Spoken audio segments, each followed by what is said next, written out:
It is not just about what is fashionable this season. It is a step towards a more sustainable future. A future of inclusiveness and equal opportunity. It is a story of design from the grassroots to the big stage.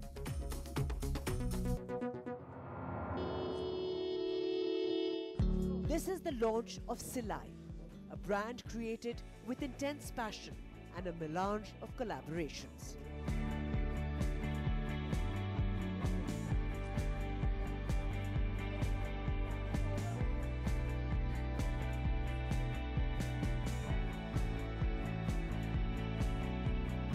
The past few months have seen rigorous training sessions and sleepless production schedules. But what shines through it all is the grit and dedication that these women brought to the project.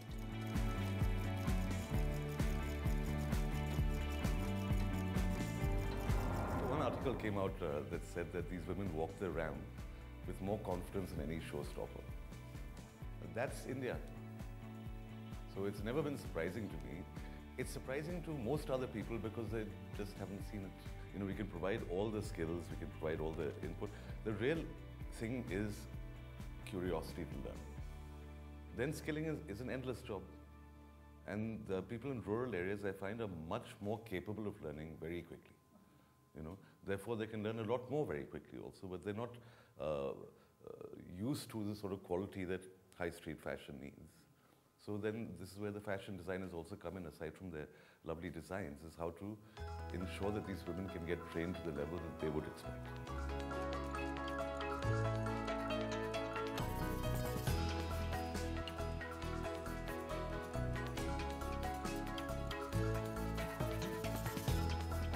It was about 3 years ago when I was traveling with a team from Usha International to visit the Silai schools in Bhuj. Okay. And when I was there, I was amazed with the kind of Kutch embroidery and the things that the women were producing, you know. So obviously I got tempted to pick up some stuff for myself. So when I came back and I wore the stuff, my friends were really amazed at the kind of work that had happened and the kind of stuff that the women had created, that I was, you know, inundated with orders from them. So at that point in time, we didn't really have a model where we could go back to the Silai women and ask them to create garments. So the team went back to the women and got them to create, you know, lehengas and clothes for what my friends wanted to buy. And this was without any design intervention. This was the imagination of the women. They created the most exquisite garments.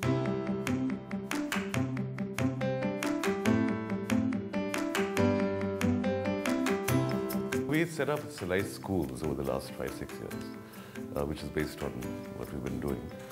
And a lot of what we do is actually based on things that we heard that other people have done. About 20-25 years ago, I read a story where a lady in Rajasthan, you know, the way they do the houses, the doors of their houses, she'd done some patterns. And I think Hermes, one of their buyers, was going around and he saw this pattern. And he wanted to use it on his ties, and he did, and sent her a check for 5 lakhs. 25 years ago, you know. So it really makes you realize that after skilling, what we are doing with women is skilling, which is basic skilling. And then the thought arises that if they're making something, why not make it to the highest level?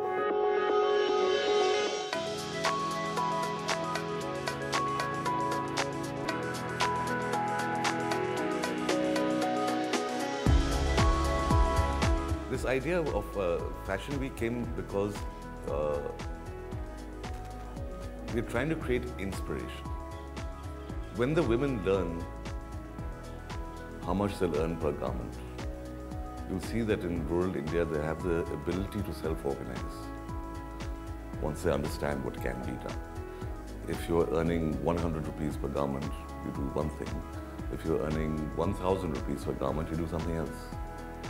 So we'll see the self-organizing kind of principle, and when, you know, within 2 weeks, so many inquiries from other fashion labels, because can we use your network? And I said, it's not our network, it's them. You know, you connect with them. You go through the quality, you go through the training, we'll give you the platform. So it creates what hopefully is a revolution. I think it's important for the growth of the textile sector. the textile sector is actually the second largest employer of people across the country after agriculture. And a significant part of that employment actually rests in the rural sector right now. And unless you do activities where we are having conversations at the top of the pyramid, it would never really percolate down to a larger cross section. And we hope to take these narratives and, with the amplification of the Lakme Fashion Week, actually reach out to a larger set of people, which would lead to significant development in the sector.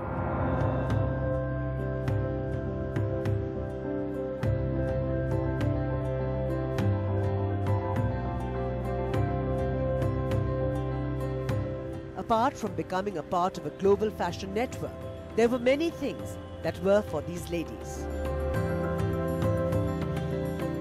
Coming to a city like Mumbai itself was a dream.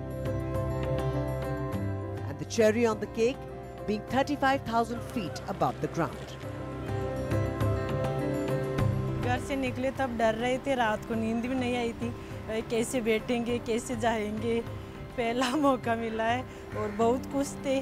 काफ़ी दिनों से अपन को Usha company से इतना अच्छा मौका मिला है, जो आज अपन चीलगाड़ी में बैठ रहे हैं, बॉम्बे जा रहे हैं, तो बहुत खुश हो रहे थे। बैठे तब उस टाइम थोड़ा सा चक्कर आया, हल्का सा, तो डर गए थे। फिर उड़ने के बाद तो पता ही नहीं चला कब सफ़र हो गया। पहली बार आया तो हमको बहुत अच्छा लगा और हमको यहाँ नया नया देखने मिला और बहुत मज़ा आया।